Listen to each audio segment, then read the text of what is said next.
kita semua. Selamat pagi Bapak Ibu Saudara yang dikasih Tuhan.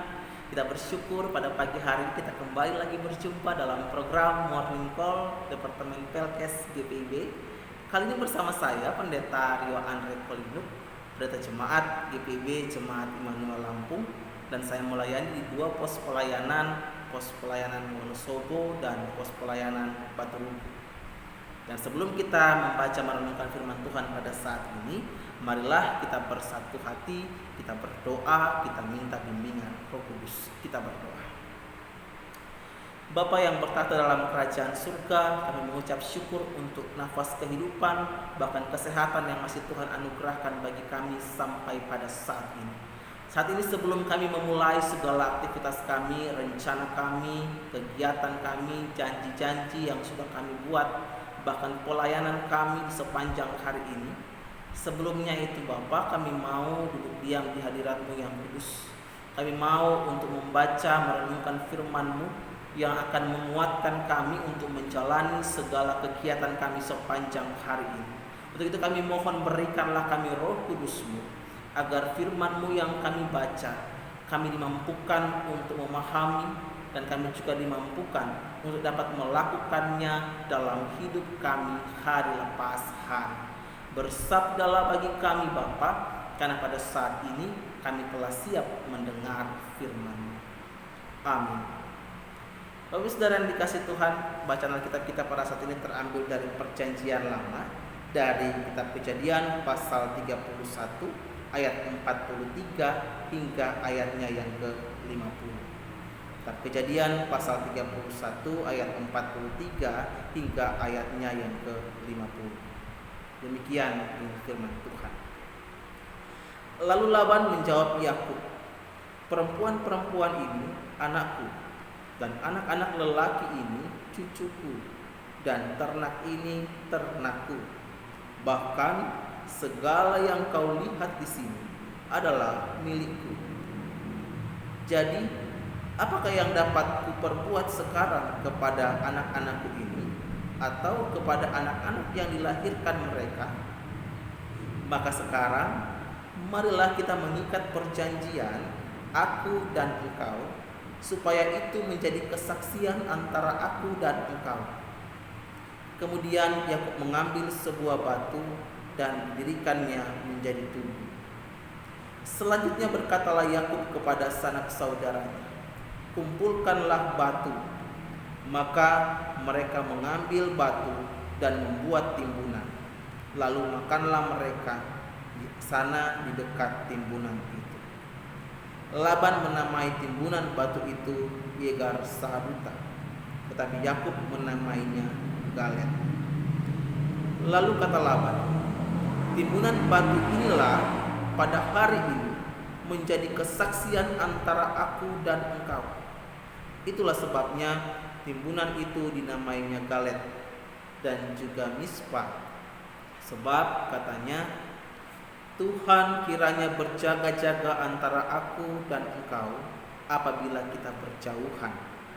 Jika engkau mengaibkan anak-anakku, jika engkau mengambil istri lain di samping anak-anakku itu, ingatlah, walaupun tidak ada orang dekat kita, Allah juga yang menjadi saksi antara aku dan engkau." Demikianlah pembacaan Alkitab. Terpuji Yesus Kristus. Haleluya. Bapak Ibu Saudara yang dikasih Tuhan, renungan kita pada saat ini, bacaan Alkitab kita diberikan judul perikopnya perjanjian antara Yakub dan Laban. Kalau berbicara tentang janji, saya pernah bertanya kepada jemaat yang saya layani, bahkan juga rekan-rekan sepelayanan saya, apa itu janji? Menurut Anda, janji itu apa? Nah, ketika saya bertanya kepada mereka, ada beberapa pandangan yang mereka katakan mengenai janji. Tapi pada intinya semuanya sama saja. Yang pertama, mereka katakan bahwa janji itu adalah sesuatu yang harus ditepati. Kemudian yang kedua, ada yang mengatakan bahwa janji itu adalah kerelaan kita untuk melakukan apa yang sudah kita katakan. Nah, kemudian juga ada yang mengatakan seperti biasa bahwa janji itu adalah utang dan utang itu harus dibayar, kayak gitu. Nah, ada juga yang mengatakan lain bahwa janji itu adalah jaminan. Kemudian janji itu adalah sumpah dan berbagai pandangan mereka yang lain. Nah, tetapi ketika saya melihat di Kamus Besar Bahasa Indonesia, ternyata arti kata janji itu adalah sebuah ucapan yang menyatakan kesediaan dan kesanggupan untuk berbuat. Nah, jadi kesimpulannya saya menjadi tahu apa itu janji. Ternyata janji itu bukan hanya sekedar apa yang keluar dari mulut kita lewat ucapan, tapi juga disertai dengan kesanggupan kita untuk berbuat. Itu janji. Nah, tetapi yang menjadi persoalan kita pada saat ini, pada zaman sekarang ini, lebih cepat kita untuk buat janji, tapi lebih lama untuk kita menepati janji. Lebih cepat kita mengucapkan kata-kata, lebih gampang kita buat janji daripada kita menepati janji. Nah, ini yang menjadi masalah. Nah, kenapa kita tidak menepati janji? Kenapa kita harus berjanji? Ketika kita tidak sanggup membuat, bahkan tidak sanggup untuk melakukan apa yang kita katakan, kenapa kita harus berjanji? Nah, pertanyaan saya yang kedua, kenapa kita harus buat janji? Nah, ada rekan sepelayanan saya yang mengatakan bahwa ketika kita buat janji berarti kita cari aman, biar orang lain tidak kecewa, biar orang-orang yang kita ajak bicara itu dia merasa sukacita, merasa bahagia. Kita buat janji saja. Kalau kita bilang tidak, berarti itu kan tidak sopan. Tapi kalau kita bilang iya, oke, nanti, ya, oke, saya berjanji. Nah, itu kan kata-kata yang lebih enak didengar. Tetapi pikiran saya bahwa ketika kita sudah berjanji, sudah bilang iya, ya kita menyenangkan hati orang itu. Tapi kalau nanti kita tidak menepati janji itu, sama halnya kita membuat orang lain merasa kecewa. Ya. Jadi tidak ada faedahnya ketika kita berbuat janji, kita mau menyenangkan hati orang lain, tapi kita tidak menepati janji itu, kita sedang membuat hatinya terluka. Kita bukan menjadi berkat bagi orang lain.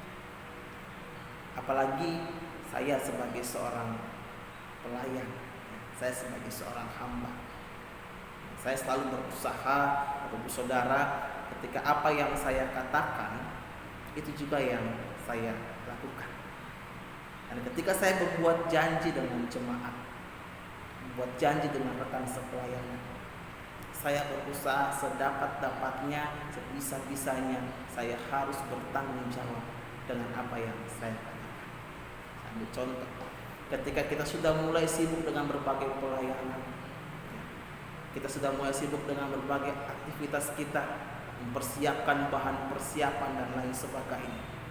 Dan ketika ada jemaat yang mengundang kita untuk berkunjung ke rumahnya, nah, dalam hati kita sebenarnya kita berpikir, kita sudah sibuk dengan berbagai hal, sudah capek, dan kita harus berkunjung lagi. Tidak tahu ada maksud dan tujuan apa. Nah, tapi karena kita tidak mau menjadi panjang, kita katakan saja iya. Kita katakan ya, nanti jam 4 sore saya akan berkunjung ke tempat Bapak Ibu. Nah, tetapi ketika kita sudah mengatakan seperti itu, ketika saya sudah mengatakan jam 4 sore, dan ketika saya mulai punya rencana bahwa nggak salah, nanti aja, dibatalkan saja. Nah, tetapi di sisi lain saya berpikir, kalau sampai saya membatalkan janji itu, apa pandangan mereka tentang saya sebagai seorang pelayan? Apa pandangan mereka tentang saya? Oh, Pak Pendeta ini kalau dia ngomong, kalau dia buat janji, ya, pasti tidak ditepati, pasti meleset. Kok bisa ya seorang hamba Tuhan mengatakan seperti itu? Kok bisa? Nah, itu juga yang menjadi beban bagi saya. Dan dari situ saya mulai belajar, ketika saya mengatakan sesuatu, ketika saya mulai berjanji dengan jemaat ataupun dengan keluarga, bahkan dengan siapa saja, saya berusaha untuk dapat melakukannya. Nah, itu juga saya mengajak jemaat yang saya layani bahwa tolong kita juga harus kerjasama. Jadi apa yang sudah kita sepakati bersama, apa yang sudah kita buat, janji-janji yang sudah kita sepakati, marilah kita lakukan itu dengan penuh tanggung jawab. Bapak Ibu Saudara dikasih Tuhan, saya melayani di 2 pos pelayanan. Pos pelayanan Batu Rubuk dan pos pelayanan Wonosobo. Nah, 2 pos pelayanan saya ini unik ya Bapak Ibu ya. Karena kalau biasanya dalam pos pelayanan itu jemaatnya terdiri dari berbagai suku, berbagai karakter, ya, budaya. Tapi di pos pelayanan yang saya layani, di pos pelayanan Batu Rubuk itu semuanya adalah orang Jawa. Bahkan bisa dibilang mereka itu semua keluarga berkeluarga. Di pos Batu Rubuk itu ada sekitar 40 kakak. Nah, di mana mereka semua itu bekerja sebagai petani. Jadi hasil mereka itu ada dari pertanian. Di Batu Rubuk itu kita punya lahan perkebunan kopi, lada, juga pisang yang biasanya kita olah untuk dapat menunjang perekonomian gereja kita. Ketika mereka bekerja, pastinya mereka juga harus mengingat waktu-waktu kita untuk bersekutu. Saya selalu katakan setiap hari Minggu, Bapak Ibu jangan lupa kegiatan kita dalam seminggu ini banyak. Kita ada ibadah pelkat, kita ada ibadah keluarga, dan jam yang sudah kita sepakati bersama. Nah, saya katakan, mari kita berjanji, mari kita buat janji.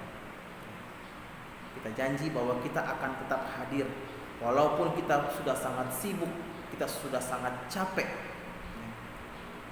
Kita bekerja dari pagi sampai sore, tapi kita juga harus hadir dalam ibadah. Saya katakan kepada mereka, mari kita buat janji.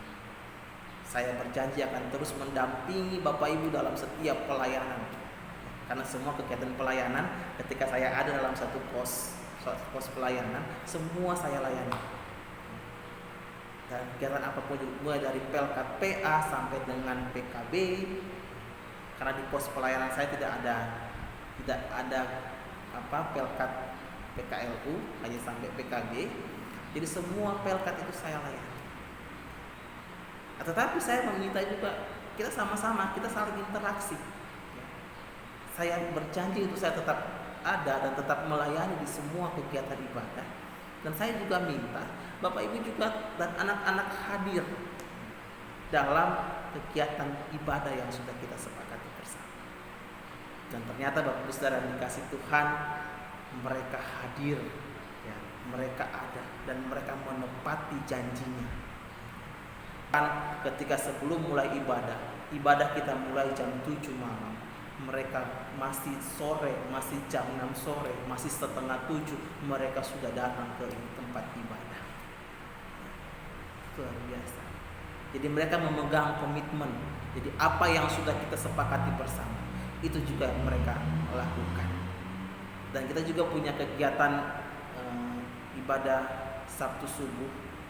Kita melaksanakan doa subuh, persekutuan doa di Sabtu subuh jam 5 subuh. Nah, pada awalnya saya hanya mengatakan secara lisan saja. Bapak Ibu, kita akan mencoba mulai kita akan berdoa di hari Sabtu subuh pukul 5 subuh. Nah, ketika saya mengatakan itu, sebenarnya muncul keraguan-keraguan dalam pikiran saya bahwa bisa enggak ya? Mereka sudah bilang iya. Nah, mereka sudah berjanji, oke, Pak Pendeta, kita akan datang, kita akan beribadah. Nah, jadi satu waktu saya berusaha, saya sudah siap ya, sekitar jam 4:30 sudah melaksanakan doa. Saya dalam pikiran saya mengatakan paling tidak ada yang datang. Paling doa subuh hanya saya dan juga rekan-rekan majelis. Tapi yang luar biasanya Bapak Ibu, ketika saya turun, pastori kan ada di atas. Ya, pastori ada di atas, gereja ada di bawah, di Pospel Batu Ruku. Ketika saya turun, masih 4:30 kurang, lampu gereja sudah nyala. Sudah ada yang datang. Dan saya bersuka cita Bapak Ibu Saudara. Luar biasa. Mereka benar-benar menepati janji. Mereka juga benar-benar punya kerinduan yang sama untuk terus dapat beribadah. Sesibuk-sibuk apapun mereka, meskipun mereka sangat lelah, tapi kerinduan mereka untuk beribadah, saya rasa luar biasa. Sama halnya juga dengan jemaat saya di pos pelayanan Wonosobo. Nah, kalau pos pelayanan Wonosobo itu semua jemaatnya adalah orang Batak. Jadi mereka bekerja sebagai, ada yang menjadi tenaga pendidik, ada yang sebagai guru, ada juga yang berdagang. Nah, tapi kalau di jemaat Wonosobo mereka hanya sekitar 22 kakak. Jadi hanya lebih sedikit dibandingkan dengan Gospel Batu Ruku. Tetapi mereka juga sama. Ketika kita sudah membuat perjanjian, maka mereka juga menepati janji itu. Bahkan mereka bisa hadir sebelum waktu yang sudah ditentukan. Tapi saudara yang dikasih Tuhan, lewat pengalaman saya di pos pelayanan, saya mau mengatakan bahwa benar-benar janji itu adalah suatu hal yang sangat serius. Dan ketika kita menepati janji itu, orang lain akan merasakan damai sejahtera.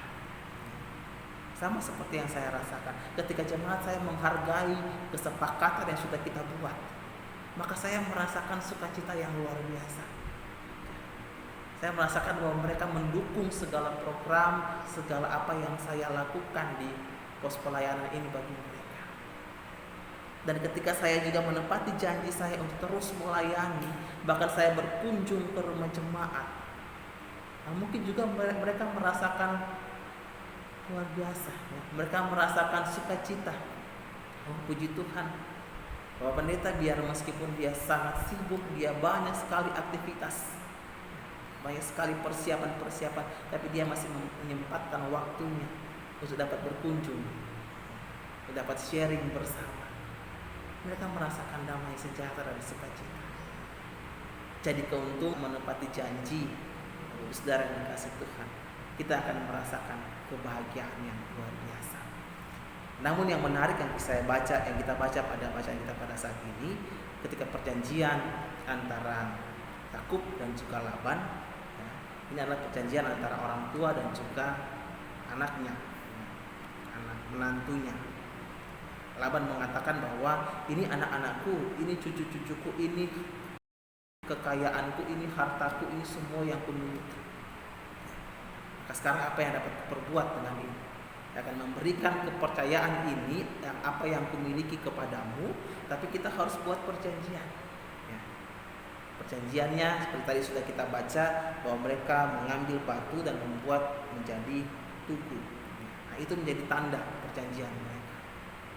Nah, tetapi yang menarik yang kita baca tadi, yang kita baca bersama di ayat yang ke-50, dikatakan bahwa kalaupun nanti engkau berdusta, dengan kata lain ya, walaupun nanti engkau tidak menepati apa yang sudah engkau janjikan, karena ayat 50 katakan ya, jika engkau mengambil anak-anakku, mengaibkan anak-anakku, dan jika engkau mengambil istri lain di samping anak-anakku, jika engkau tidak menepati janjimu, ingatlah, kita garis bawah itu, ingatlah ya, walaupun tidak ada seorang dekat kita, Allah juga yang menjadi saksi antara aku dan engkau. Walaupun tidak ada orang yang mengetahui niat jahat kita untuk tidak menepati janji, tapi ingat bahwa Allah, dialah Allah yang maha tahu. Dia Allah yang menjadi saksi atas apa yang sudah kita ucapkan. Jadi saya mengatakan lagi bahwa janji ini adalah satu hal yang serius, Bapak Ibu. Ini bukan hanya janji kita dengan sesama, ya. bukan hanya dengan keluarga, bukan hanya dengan rekan sepelayanan, dengan jemaat yang kita layani, tapi kita ketika mengungkapkan kata-kata, kita berjanji juga kepada Tuhan. Jadi saya mengajak kita pada saat ini, sungguh-sungguhlah ketika apa yang sudah kita lakukan, apa yang sudah kita janjikan, maka tepatilah janji. Karena hanya dengan hal itu saja, hanya dengan hal kecil, ya, kita menepati janji yang sudah kita katakan, itu dapat menghadirkan damai sejahtera luar biasa dalam hati orang lain. Tapi kalau kita tidak menepati janji, persekutuan yang dulunya erat itu bisa renggang hanya karena kita tidak menepati janji. Hati-hati, fatal. Kita berucap tapi kita tidak bisa membuktikan apa yang kita katakan, itu akan berakibat fatal.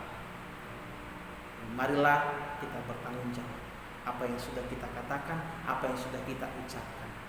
Marilah kita wujudkan itu. Mari kita buktikan. Karena orang akan lebih mempercayakan kita kalau memang kita bersungguh-sungguh untuk membuktikannya. Kalaupun kita tidak bisa, Bapak Ibu Saudara, jangan kita berusaha hanya ingin menyenangkan orang lain dan mengatakan iya.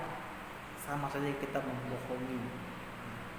Kalau kita tidak bisa, rendahkanlah diri kita dan katakan maaf, lain kali saja. Itu yang lebih bagus. Itu orang lain bisa menerima, oh iya mungkin dia sibuk dan lain sebagainya. Tapi kalau kita tidak jujur, kita katakan iya, maka tapi akhirnya kita tidak mewujudkan itu, orang lain akan merasa marah dan sukacitanya hilang. Bisa saja dia katakan, oh iya nggak apa-apa, tapi dia punya nggak apa-apa itu ada apa-apanya. Jadi marilah, kalau mau cari aman, penuhilah janjimu. Kalau apa yang sudah kau katakan, maka itu juga yang harus kau tepati. Karena ucapanmu menunjukkan siapa dirimu. Dan orang lain akan menerima berkat, dan orang lain akan merasakan sukacita jika ucapanmu itu berubah menjadi bentuk yang nyata yang dirasakan oleh mereka semua. Demikian dengan kita pada saat ini. Terpujilah Kristus. Amin. Bapak Saudara, mari kita bersatu dalam doa, kita berdoa. Bapa yang bertahta dalam kerajaan surga, kami mengucap syukur kami boleh bersama-sama disapa oleh firman-Mu pada pagi hari ini. Kami minta maaf ya Tuhan atas segala pelanggaran-pelanggaran kami. Kami mohon maaf, mohon ampun kepadamu kalau sampai saat ini kami masih saja mengabaikan janji-janji kami, baik itu kepada keluarga, bahkan kepada jemaat yang kami layani, ataupun kepada siapa saja. Ampuni kami ketika kami menganggap sepele tentang janji. Saat ini kami belajar ya Tuhan, kami diajarkan untuk mau tetap bertanggung jawab atas dengan apa yang sudah kami katakan, apa yang sudah kami janjikan. Bahkan ketika kami mendengar kata Laban mengatakan bahwa meskipun ia tidak tahu, meskipun kita tidak mendengar, tidak melihat, tetapi Tuhan dialah Allah yang maha tahu dan dia menjadi saksi ketika kita mulai mengucapkan janji. Untuk itu pada saat ini Tuhan kami mohon ampun. Kami ingin diubahkan, kami ingin berubah, kami ingin menepati segala janji-janji kami. Untuk itu kami mohon Tuhan, kami tahu kami penuh dengan keterbatasan, kelemahan. Mampukan kami Bapa untuk menjadi pribadi yang selalu dapat menepati janji, pribadi yang selalu menghadirkan damai sejahtera sukacita bagi orang lain. Tolonglah kami Bapa, mampukan kami untuk melakukan, dan biarlah kami dapat menjalani seluruh kehidupan kami, bahkan aktivitas kami sepanjang hari ini dengan sukacita dan diberkati oleh Tuhan. Kami percaya Tuhan, karena janji-Mu juga tidak pernah terlambat bagi kami. Untuk itu kami menggantungkan segala harapan-harapan, keinginan-keinginan kami kepada-Mu. Dan kami percaya janji-Mu ya dan amin. Janji-Mu akan ditepati. Untuk itu kami memohon biarlah Tuhan mendengar apa yang kami pohonkan, apa yang kami harapkan kepada-Mu. Kami juga berdoa untuk bangsa dan negara kami, biar Tuhan juga memberkati bangsa dan negara kami, para pemerintah yang Tuhan percayakan untuk dapat memerintah, memimpin kami. Tuhan berikan mereka hati yang melayani, biar mereka mempunyai karakter pemimpin yang melayani. Mereka boleh menerapkan keadilan, bahkan kedamaian bagi setiap kami yang ada di dalam bangsa Indonesia. Bahkan Tuhan juga berkati pergumulan kami bersama untuk pandemi COVID-19.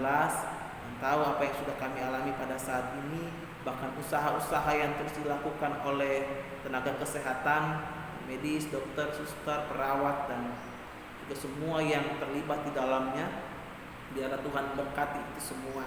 Kami berdoa untuk para tenaga kesehatan, Tuhan berkati mereka boleh terus melanjutkan melaksanakan tugas dan tanggung jawab mereka, bahkan janji jabatan yang sudah mereka miliki. Biarlah Tuhan senantiasa memberkati mereka, berikan kekuatan kesehatan agar mereka mampu untuk melaksanakan segala tugas dan tanggung jawab. Bagi keluarga mereka yang jauh, yang terus mendoakan mereka dari rumah, yang terus berharap satu saat mereka akan kembali pulang dan bertemu dengan keluarga, Tuhan berkati keluarga mereka, berikan selalu kesehatan, kekuatan, dan biarlah mereka boleh terus tetap ada bertemu di dalam doa dan juga harap hanya kepadamu saja. Terima kasih Bapa. Akhirnya kami akan memulai aktivitas kami sepanjang hari ini. Biarlah Tuhan terus nanti menyertai kami dan kami dapat berjumpa lagi di lain kesempatan. Dan juga biarlah hanya nama Tuhan yang selalu terpuji dan kami muliakan. Terima kasih Bapa. Inilah doa kami, ampuni salah dan dosa kami. Hanya di dalam Anak Yesus Kristus kami berdoa. Amin. Bapak saudara dikasih Tuhan, demikianlah renungan kita pada pagi hari ini. Selamat beraktivitas, tetap bersukacita, dan Tuhan Yesus memberkati kita sekalian. Amin.